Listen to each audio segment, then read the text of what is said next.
I'm Abby Bader, Assistant Principal at Quaker Valley High School. Built in 1926, this building has been serving the communities of Quaker Valley for nearly 100 years. Many people have walked these halls, but for some, it's been years since they've seen the inside of this building. So, we want to take you on a tour. I'm happy to introduce our Director of Facilities, Mr. Charlie Gauthier, along with our school board student representatives, Sarah Rule and Alex Fox, who will be your virtual tour guides through the high school.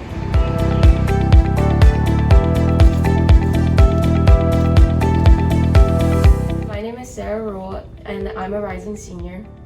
I'm Alex Fox, and me and Sarah have both been here since kindergarten. So we came from a really nice school at the middle school, and then we come here.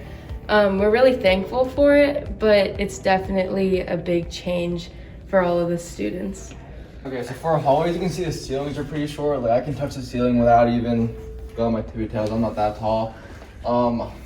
They're pretty narrow too. I can almost reach across it. And like for COVID, I was supposed to stay on different sides of the hallway. It's really hard when there's so many kids walking down these and they're so narrow. But when students are walking in the hallways, it becomes really crowded, going like different directions, and it's hard to maneuver. This is one of the math classrooms, and as you can see, the ceilings are really low, and there are no windows in here.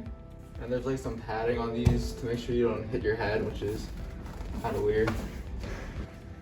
So this classroom is one of our interior rooms, and it's one of our only classrooms that has HVAC in the building.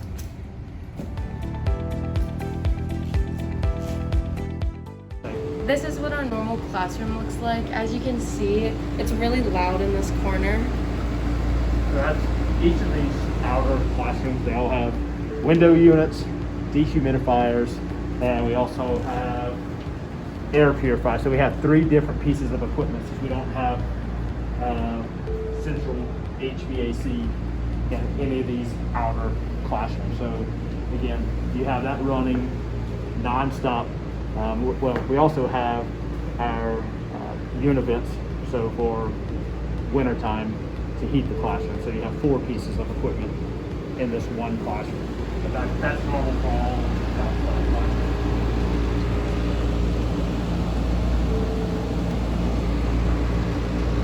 I walk this way in the morning to get to my first period class, and I never understood what this pipe on the wall is. So that pipe actually runs down through the hallway into another little crawl space. I believe it was around 2001 they had water problem coming up through the floors.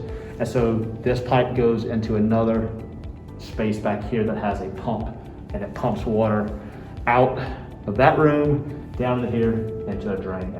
Another, if you've ever been in this hallway and you kind of wonder why do we have holes drilled in the wall here, with that water problem that was coming up through the floor, water was getting into the inside of the wall, and we had mold growing on the outside. So to try and alleviate that problem, we had to take the cove base off the bottom, drill holes to get air circulation in there and kind of get any of that moisture out of there. So we've left that like that just because it's an ongoing problem, but those holes help keep air circulation in those cabinets.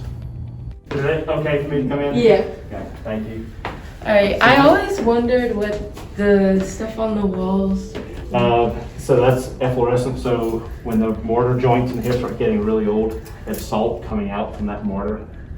Up here you have plaster, which is all filling just the outside of the building. The brick is so porous. You're getting water inside, and that's again what's happening with all of this. It's just forcing all that salt out of those mortar joints. So all this would have to be repointed. We've come in, we've taken out the plaster before. You can kind of see where they've cut in back here. They've cut all this in, they've replastered it, but because of the moisture still coming in from the outside, it's just going to be a continuous problem. And not just in this area, we have it in multiple areas and classrooms at the bottom. We've been coming in, fixing plaster as it's bubbling off the walls, falling down. Our maintenance guys come in, chisel all that away, and then put it back up. When they do that, they found major structural cracks in the outside wall that we've taken pictures of just so I can document what's going on with the building. How does someone with mobility issues get down for functions in the gym? So that's always been something very strange here is this outside is the only handicap ramp coming in to the high school. So if somebody's coming to, say, a basketball game, they would have to come in through these doors. They go down the hallway to an elevator. They take it down to the lower floor, come over to this elevator over here, and then they come up and then into the gym. It's very strange to make all those different turns down and up and then into the gym. So as you know, the main entrance to the high school, the steps are, there's no handicap ramp. So when we have a visitor, they park in the front over here and they have to go to the other side of the high school where there's a handicap ramp which goes down to the gym entrance. But the problem with that is there's no capture vestibule there. So somebody gets down there, they have to call the front office. Somebody from the front office has to go down the hallway, let that person in, escort them back over to the main office just to check their credentials.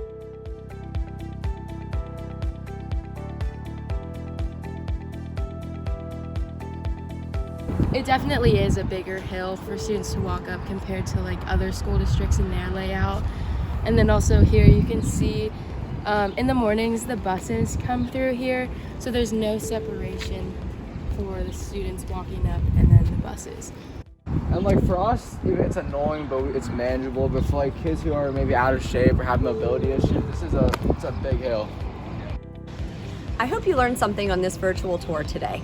We look forward to welcoming you to the site where our new Quaker Valley High School will be built. There are many exciting things ahead, and we are thrilled to take you along for the journey.